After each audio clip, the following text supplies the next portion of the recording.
Cowboy Al. And when it comes to horses, I am the rootinest, tootinest cowboy this side of the Mississippi River.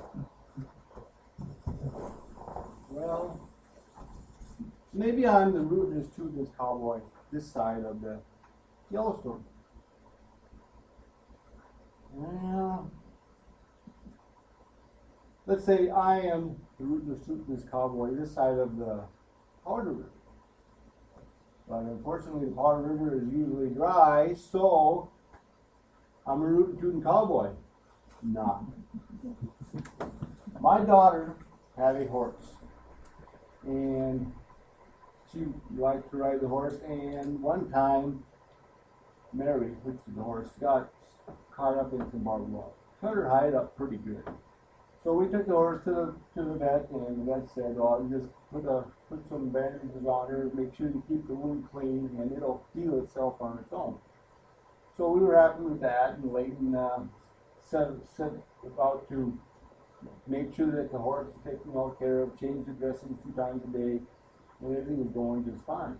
Well, it turned out that she wound up having to be gone for a bit. And guess who got champion to be the canary? Me. So I figured this is about as easy as it can be, because I've been watching her. She's a professional, and I was going to do everything that she did. So I went out with the halter. I'm going to put the halter on the horse, and I'm going to lead the horse out to the trailer, tie it to the trailer, make sure that the horse is tied good while I'm doing my doctoring. Well, I went out there, tried to put the halter on the horse, and the horse kind of shied away 2 or 3 feet. I figured, what's going on with this? I'm doing it just the way Leighton is doing it. So I walked over with the halter on and tried to put it on the horse. This time she bolted. She ran away from me. I didn't know what was going on. So I figured, well, if she's running away from me, I better go chase her. I mean, I got to make sure that she's taken care of. So here I am, running around, halter in one hand, my arm fist raised in the other hand, cussing around. Oh, did I tell you? It was blistering hot up there. And boy, was it dusty inside that corral. I was chasing that horse all over the place. My tongue was hanging on the ground, dragging on the dust. But all of a sudden, I thought, I'd read a story, in a horse magazine about a guy named Dusty. He was a bronc buster, and he was famous for taking these wild horses and breaking them and actually making good horses out of them. And I remember reading a story, and Dusty was on this one horse, and the horse was bucking him off everything. And after 4 or 5 times of his face being a dirt torpedo, he decided he was going to fox this horse. So Dusty, after he bucked off for the last time, walked away from the horse and walked as far away as he could possibly go and still be in the corral. Well, the horse didn't know what to make of this. Well, it wasn't long before the horse got curious and started walk over to Dusty. Well, when Dusty felt the hot air and the hot moisture of the horse, Dusty turned around, walked over to the horse, and walked way out to the other side of the corral. Well, after 2 or 3 times of doing this, the horse was following Dusty around just like a little puppy dog. Dusty got on the horse and rode him away, and so the story goes. So I figured that would work for me. So I walked away from the horse, and I stood there with my back to the horse, and I waited.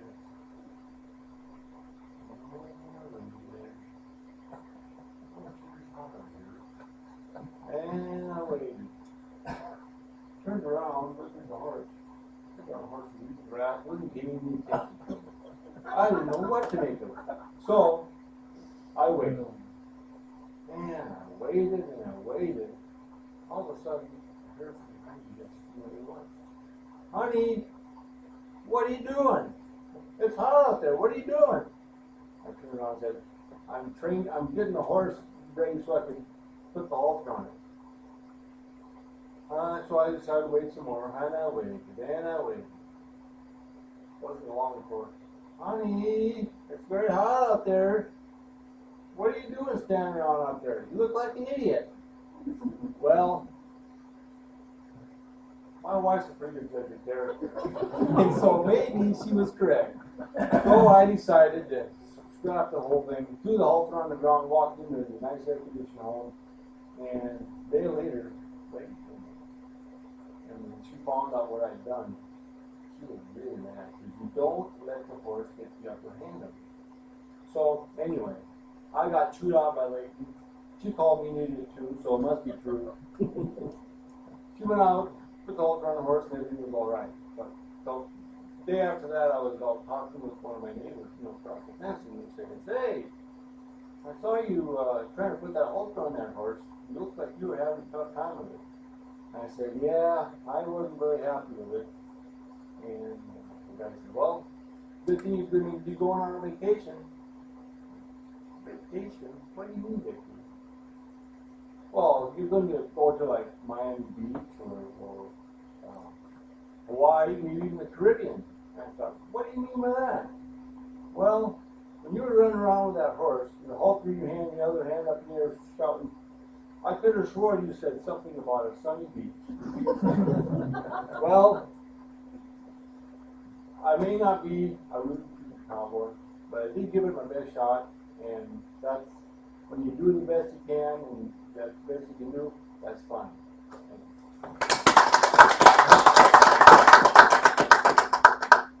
Let's give two judges 1 minute of silence behind that.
Okay.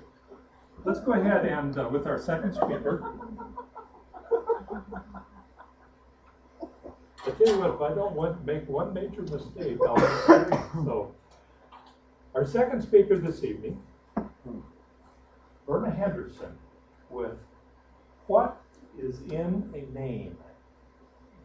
What is in a name? Verna Henderson.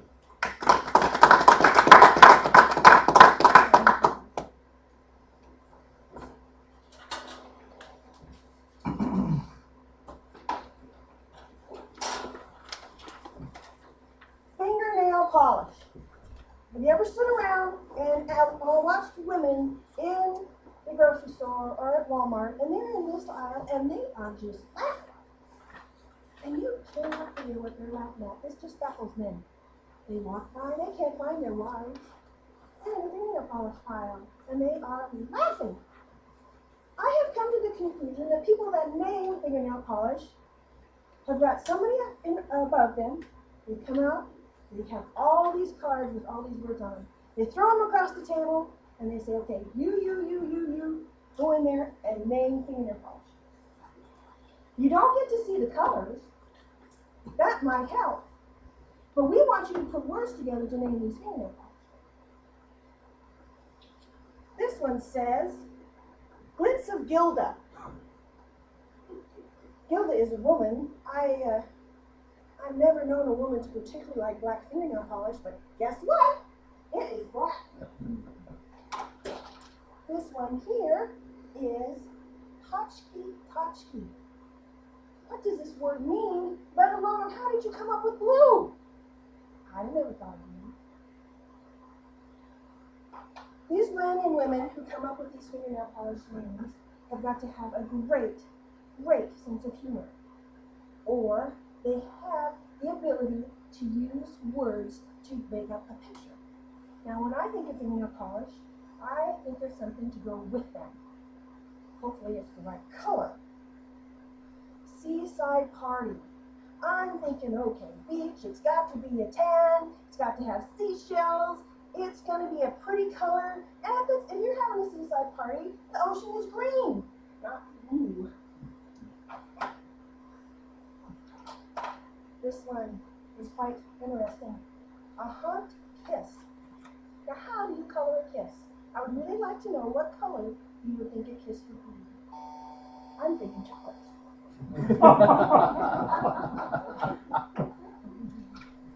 Some of these colors, you really wonder. I also think they involve kids. They have got to involve kids in these colored names. This one's called a lobster roll. Now, when I think of a lobster, I actually don't think of pink. I think of red or blue. I watched Animal Planet. I know there's blue lobsters in that ocean, but I don't think anybody's this color. We go through life thinking of how we can use words, how we can make them fun. Toastmasters is a great way to do that. I have thoroughly enjoyed Toastmasters and people who can put a twist on words that can make it so it's fun. When I was younger, I could do that. When monkeys fly. I really want to know what color this is. It's in a black bottle. I can't figure out what color it is. But I bet it's not what you think it is. This one. Deckheads. I'm going, okay, red would be good. Not quite this dark, but that's okay. It'll work. Oh, Tutti Frutti. Now, everybody's had Tutti Fruttis. My Tutti Fruttis aren't this color. And they sparkle. I know Tutti Fruttis don't sparkle. Hollywood lights. I want to know how, when you pick a color, Hollywood lights, how are you going to make your fingernails light up? You think of the landscape, you think of lights going off, you think the cars running by. I want to know how my fingernails are going to light up. Oh, Vex to Vendetta. This is a gray. I'm going, okay then. Somebody has got a really warped sense of humor. Lights of Emerald City. Emerald City, I'm thinking red, pretty, Dorothy's shoes. That's alright. I'm not coming up with these colors. People have a wonderful time with words and different names. I have a product in the store. I'm reading the labels because this woman is looking for a certain hair product. I come to this product and it states, and I just stop. You have to have a sense of humor to use this product. I just start laughing. She goes, what are you laughing at? I said, read this. We had more fun with that product. And it's called Bed Hanks. The advertising world just comes across with words that make us think of different things. One of these is called asphalt. I don't want to wear asphalt. Asphalt is ugly. But I got a feeling that this is a really pretty color. Would I buy it? No. But it is probably a pretty color. So we sit here and we wonder about the words, how we speak, how we come across, and what a difference we can make. anyone that can speak can make a difference. Anyone that can make it a sense of humor and speak makes all the difference in the world. It makes us better people. So, what's in a name? Watch your kids, see how they do it, and practice. Fellow Toastmasters.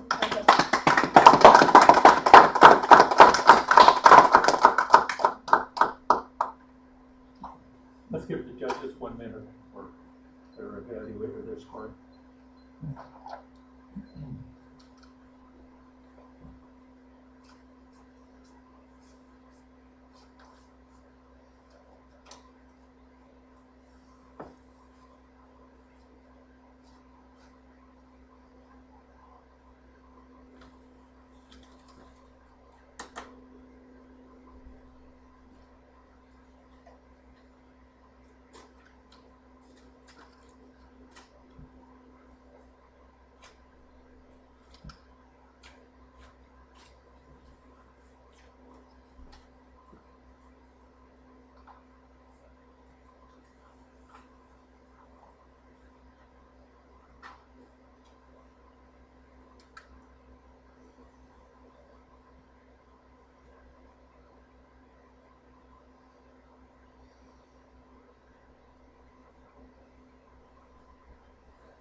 When you have your judges, when you have your ballot scored, please fill out that bottom portion.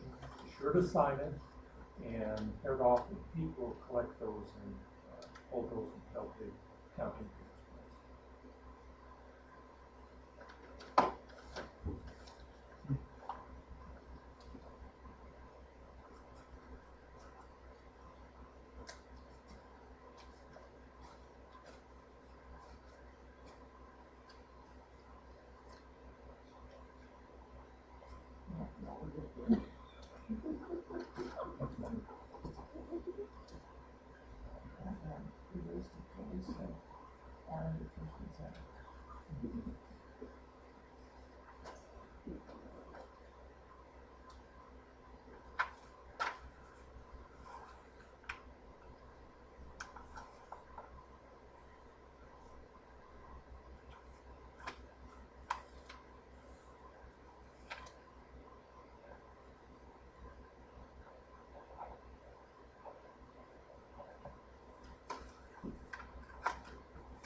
You have all the ballots? Thank you. Verna, what day of the month was your mother born? On the 1st of the month. I blew this one, didn't I? Last time we went high-low. We'll have to go for it with a different approach on this. Bob, high-low. Tell me which one. Low. Low. Okay. Let's go on your dad's birthday. What day of the month was your dad's birthday? 20th. 20th. Alan, what day of the month is your dad's birthday? 10. And we went low. Alan, you're First. Congratulations. So Verna will need to come with me. Oh. yes, we'll have Verna step out. This is just and not fair. Every table talks, I get to be last. And since I'm the tiebreaker, I'm gonna ask Rochelle to come keep you company, since she's the counter. Take her to the ball. This is an old bank building, and seriously, the vault is the old safe over here. And many times, I know when I had my 50th class reunion, most of our organizational meetings took place in the vault. Now, you have not really had a meeting until you have met in the vault. I'm serious. It is one of the more unique places that you'll ever meet in the state of Montana, is the vault in this building. And it's right over here. Be sure to take a look at it before you leave. Alan, would you come on up? Our timers, again, this is 1 to 2 minutes. Use your 1:30, and 2 for your lesson. Are you ready, Alan? Yeah. Okay. You and a friend are hiking in the Himalayas, and off in the distance, you see a shiny object. It's just partly coming out of the ground. So you hike on over to this shiny object, and you want to find out what it is. So you unearth it, and you start to clean the dust and dirt off, and lo and behold, some smoke starts to come out. What you have found is magic lantern. And a booming voice follows the smoke, and it says that this is a genie, and he is ready to grant you 3 wishes. Tell us what your wishes would be and why. What is your repeat? Okay, you got it. Alan Bruce.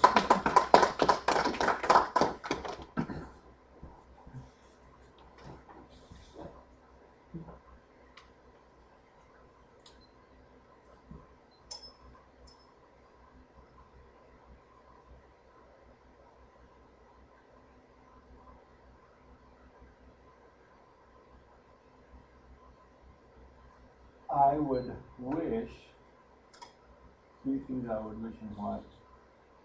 One of them would be that I would have met my wife sooner than I did. If you don't know Amber, you need to meet her. She is a wonderful person. Once you meet Amber, you're just awestruck at her personality, how interesting she is, what she has to say. She's the best thing that's ever happened to me, probably ever will. And so, if there's anything, I wish I would have met my wife sooner, so that I might have more years to spend it. I'd rather. Second wish, I wish my dad was still alive. He was a wonderful person too. Him and I spent some wonderful days together working out on the farm, digging holes in the ground to find a leaking water pipe. And I remember thinking when I was digging with him how silly it was to be digging in the dirt on a hot day. But I think back now, it was probably some of the best days that I ever spent with my dad, working together as a team and accomplishing a goal.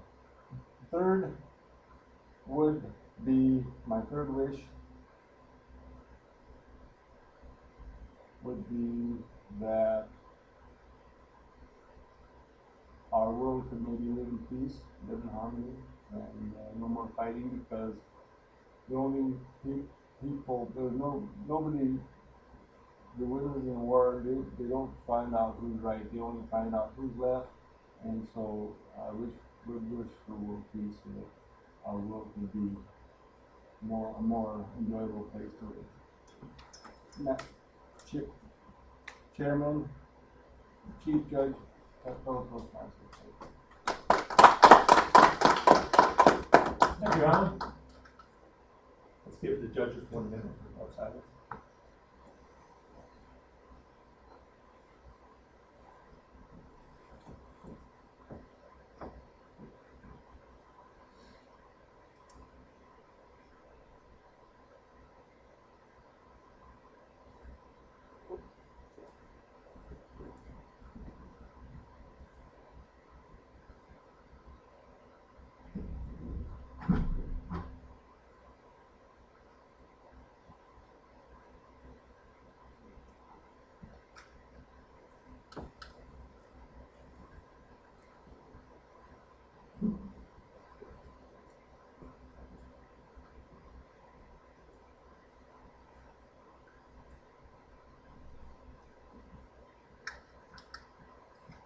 Are the judges ready? Okay, come on. Come on up.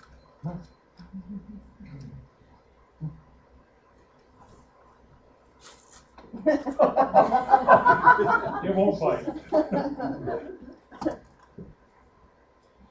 You and a friend are hiking through the Himalayas when you see off in the distance a shiny object partially uncovered in the dirt. So you go over and you dig this thing up, and as you're brushing off the dirt and the dust, smoke starts to come out of some kind of a lamp, followed by a booming voice saying that it's a genie, and it's here to grant you 3 wishes. Tell us what your wishes are and why. Would you like me to repeat the question? Okay.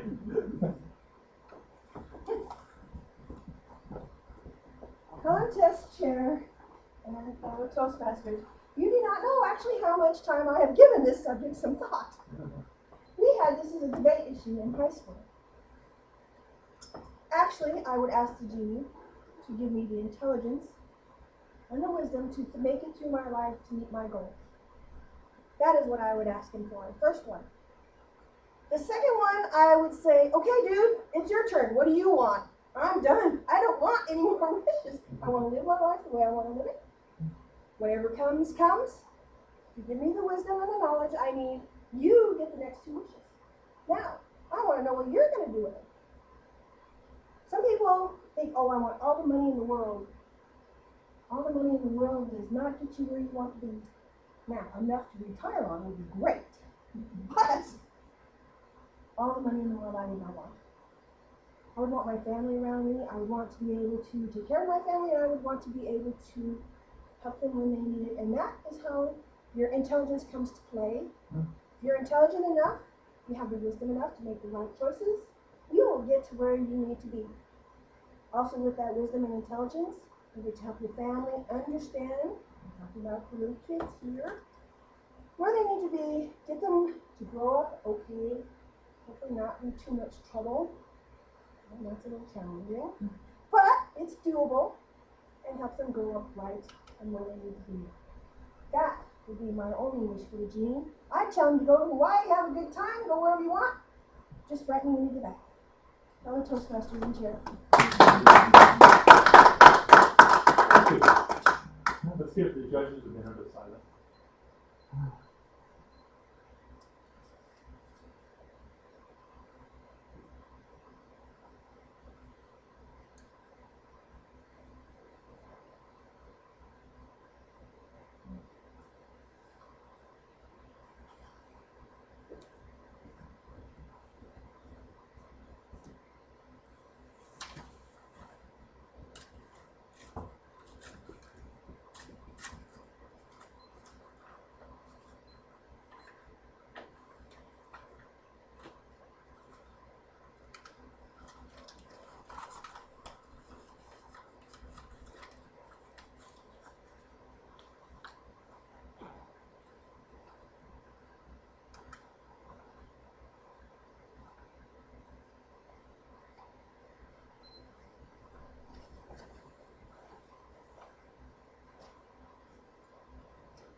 I believe the people are ready to select those with Pete and those who are verifying and accounting. Handle that chore. Well,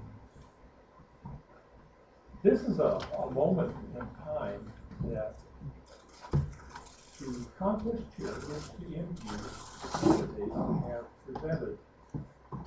I'll ask Alan up first. It seems like this has been the pattern has developed here.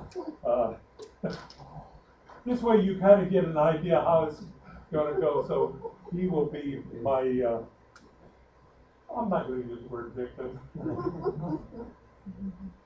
Alan, I don't know when we first met, but it's been quite a number of years ago. We were farm neighbors about, roughly 7 miles apart. I heard of the Rubes boys. I remember hearing about their family. I knew, of course, being the Rubes, and you were just neighbors. Now you find yourself working in the Ranger Review office.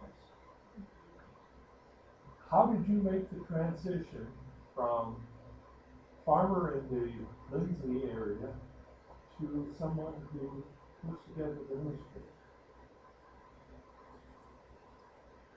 I ended up having to get on the farm due to health reasons, and there was probably 5-6 years where I didn't know what I was going to do. Did not know why things were turning out the way they were. Once I started figuring out that it's not what happens to you, it's how you react to it that really matters, things started to fall into place. And I guess I've always kind of liked the writing part of expressing myself. I'm not particularly gifted when it's come to the vocal. That's why I do Toastmasters. But I've always enjoyed writing, and so when I think I submitted a letter to the editor about something, I can't remember what it was, but the editor thought that I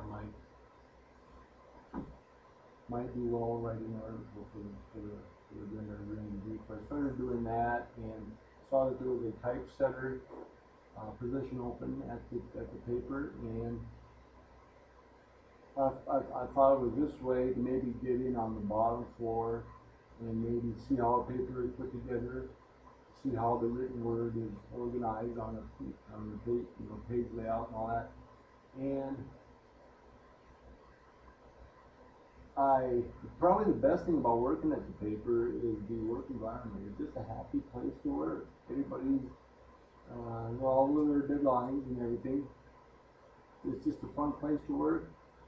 And so being kind of more of a written word type of person and working with that environment just kind of worked to my benefit to end up working at the paper. And I don't know what's going to happen from here, but it doesn't matter what happens to me. What happens is how I react to it. So that's how that'll go. So.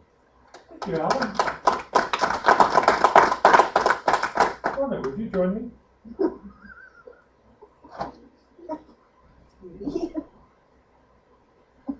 We've known each other for, I'm saying, about 4 or 5 years, something like that.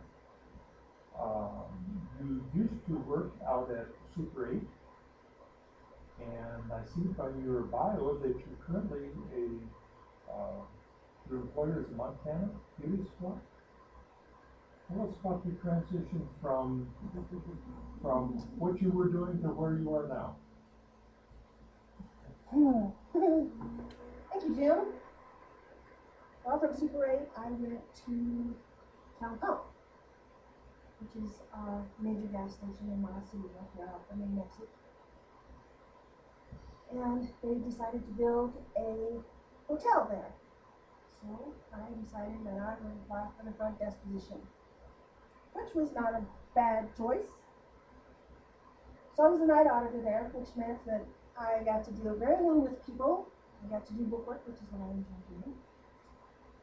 And it was very entertaining, very fun to work in a new environment, brand new hotel, new environment, new people. But I got tired of being a mushroom because I'd been doing a night position for almost 8 years. So this position at the Montana Beauty Supply came up. I had applied before, but by the time she hired me, I already had another position. So I went in one day and I looked really terrible because I'd just gotten off work. I was going to get my hair cut, and I was just dog tired. And I said, "You're moving. Do you need a good receptionist?" "Yep, you're hired." "What?" She says, "Yes." She says, "When you get done, I'll have the paperwork ready, fill it out." Well, I really thought she just meant the application and I would go for an interview. No, everything was there. W-4, the whole application. So before I leave, she says, "Come back tomorrow." "Okay, I'll come back tomorrow." So I come dragging my butt back in because I work the next day. I'm tired. We had 10-hour shifts, and if the kitchen was short-staffed, I worked from 14 hours a day. So I came in, and she says, "Okay, we got a few rules to go over. When can you start?" I said, "Well, I have to give 2 weeks notice." I said, "I have 3 days I can give you before then, so I will have to give them the full 2 weeks notice." She said, "Okay." So she said, "We're moving." I said, "Well, fine, I'll help you move, and then I'll go do my 2 weeks, and then I'll be there." Great. They worked me every day for the 2 weeks. So that's how I got into abuse. And it has been fun. It has been a tremendous amount of fun, and the people have been awesome.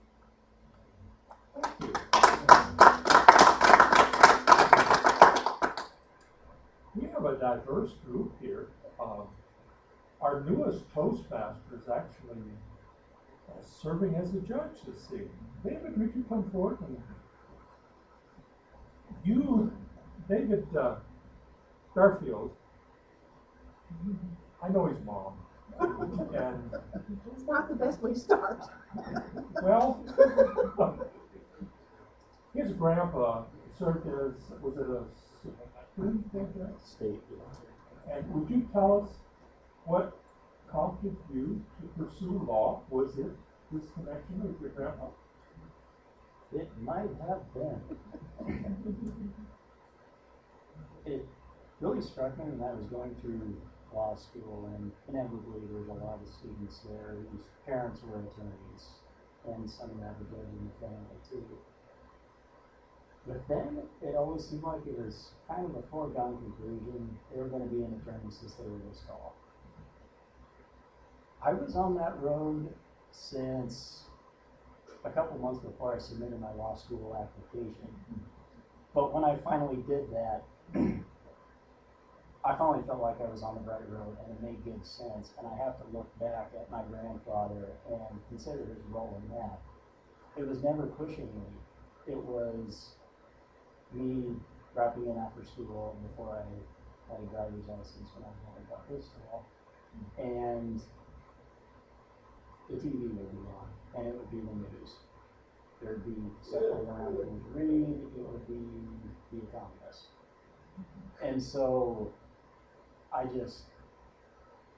kind of grew up early on wondering how things worked, and wondering how things worked in regards to what's going on, who's making things work, how and why. And so I'd say that would be my grandfather's biggest influence in bringing me into the law field. Okay, thank you. Do we have results? We do, sir. Mr. Chief Judge. Yeah, right behind you.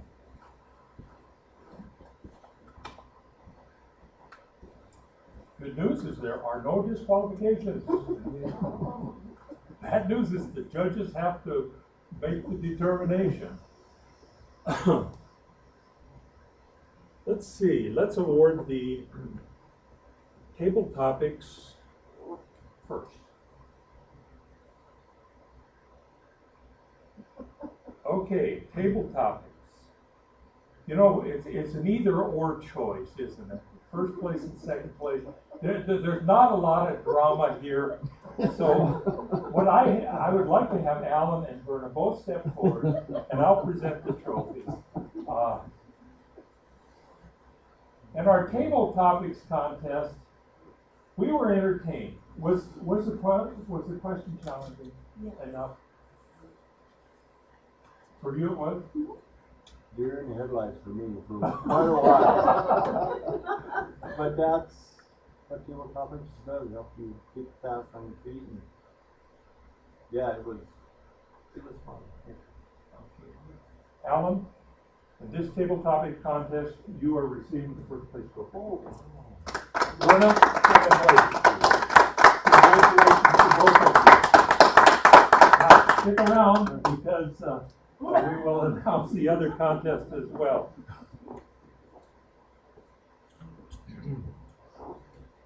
These two don't match.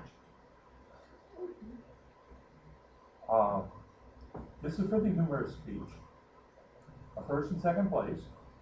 Now, the reason they don't match is because out of the box, I opened the box, unwrapped it, and promptly dropped it on the floor, and this whole thing on top popped off from the other one.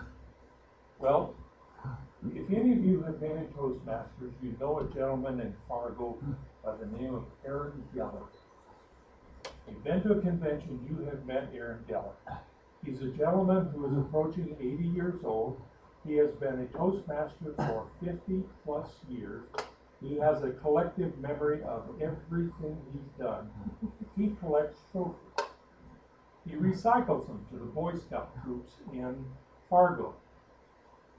But he always brings along a few spares to conventions. And last fall in Helena, he brought a whole bunch of spares, and he asked me, he said, "Jim, do you want any spare trophies?" And I said, "No." I said, trophies are, they're nice to get. You put them on the shelf, and then 5 years later, you wonder what to do with them, and you would like to give them to somebody. Well, needless to say, I'm on my way out of the building following the convention, and here comes Aaron with a couple of great big brown trophy bags. Every trophy that he had collected was in those 2 bags. And so, anyway, this one was the nicest looking. So, in this contest, the humorous contest, I will award a first place and second place. Vernon, you are receiving the first place. Congratulations. And Alan, you get the oddball one. Congratulations. Thank you, both of you. You are qualified if you choose to go on to the competition in Bozeman. It is the weekend of the next weekend will be October 5th. And I have the details for that. It would be great if you could represent, but if you can't, you can't. That's just the bottom line. But you are qualified to advance to that level. I will notify and post on to the Casera Easy, our division governor, of the results of this. I'll post that later this evening. Are there any other announcements that we need to make? Pete? Would you like a picture of yourself and the winners? I would love to have a picture of myself in the winners. I saw that on the agenda. So would the 2 of you? I know. So I don't know how to get this money to use, so you can bring both of them. Would the 2 of you join me here by our banner? That would be good. I like this confidence she's got. Need a phone number to Guido? What? Need a phone number to Guido? Yes. Okay. That looks pretty good. I think everyone was smiling in the first one. They go downhill from there. There are 3, Jim. I'm sure. Okay, thank you. Thank you. The results from our local contest were posted on the Glendive Noon Toastmasters. This meeting was recorded, and that David Garfield has been posting those on the on YouTube. It's just simply Glendive Toastmasters, isn't it? Yep. And do that as a search, and you will find the meeting posted there. I know in Miles City the other day, I recorded, and then I believe I sent all of you a CD or DVD with those. You should have received those. You didn't? I messed up. I will. I know I mailed them to Williston. No, I gave you the thumb drive. That's what I did. So you have it. It's just I didn't mail it to you, but you do have it. Is there anything else? Any other announcements to make? Mark. Jim, I was wondering, the next meeting coming up, Toastmasters in Glendive, it comes up like at the second Thursday in, October. I was wondering, is it too early to tell, whether or not we're, you know, what type of meeting it's gonna be? It'll be a regular, the first Remember? Thursday in October will be our executive meeting. Yeah. Donna announced that the other day. Second, and if you're checking your email, Pete has been sending those out, so all of the roles are assigned. So check your email, and if Okay. you're not, we can print out a copy and get it to you. No, yes, ma'am. Do you have an idea when you're gonna do the annual visit? That is due by The end of October? the end of October. Do you happen to have the form on the ticket with you? I do have the form with me, so remind me here in about 2 minutes, and I will give that to you. Is there anything else that we need? We are adjourned, folks. Thank you for reminding me, I'll get that to you. Thank you for coming. I was gonna ask you about a communicator's manual. I've already been through that once, but I mean, I'm gonna get an extra one and also a leadership one, so the club has some. Okay. Yeah. yeah, okay. Yeah. So we can get that Did you one get in. 2 manuals? Did you complete your I first manual? probably. And was it sent in and all of that sort of thing? You should have gotten 2 manuals, came back with it, and you got that in. Music? Well, yeah, I did get 2 manuals. Okay. I got some here. Well, work on one of our